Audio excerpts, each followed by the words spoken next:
राजधानी दिल्ली में इस बार नवंबर के महीने में पिछले साल से 2.5 गुना तक ज्यादा प्रदूषण है। पिछले साल पूरे नवंबर में सिर्फ 3 दिन तक हवा गंभीर श्रेणी में रही। इस बार अब तक 17 दिन में ही 8 दिन हवा गंभीर या अत्यंत गंभीर श्रेणी में रही है और आगे भी प्रदूषित हवा से राहत मिलने के आसार कम है। गर्मी और मानसून के समय दिल्ली की वायु गुणवत्ता इस बार पहले से बेहतर थी। इससे सर्दियों के समय भी प्रदूषण की स्थिति में सुधार की संभावना जताई गई थी। अलग अलग कारणों से इस बार दिल्ली के लोग पिछले साल के नवंबर महीने की तुलना में 2.5 गुना तक ज्यादा प्रदूषण का सामना कर रहे हैं।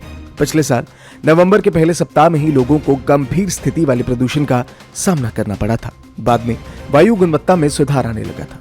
इस बार दिल्ली नवंबर के ज्यादातर दिनों में स्मॉग में डूबी हुई है। बारिश और तेज हवा के चलते बीच में सिर्फ 3 ही दिन प्रदूषण के स्तर में हल्का सुधार हुआ था। हालांकि इस दौरान भी वायु गुणवत्ता सूचकांक खराब श्रेणी में ही रहा। दिवाली और पराली का सीजन एक साथ नहीं होने का फर्क इस बार साफ दिख रहा है। पिछले वर्ष दिवाली 24 अक्टूबर को थी, जिसके चलते उस समय पराली जलाने की घटनाएं बहुत ही कम थी। आमतौर पर पराली जलाने की घटनाएं नवंबर के पहले सप्ताह में सबसे ज्यादा देखी जाती हैं, जो कि 20 नवंबर तक चलती हैं। लेकिन इस बार दिवाली और पराली जलाने की घटनाएं साथ साथ हुई हैं।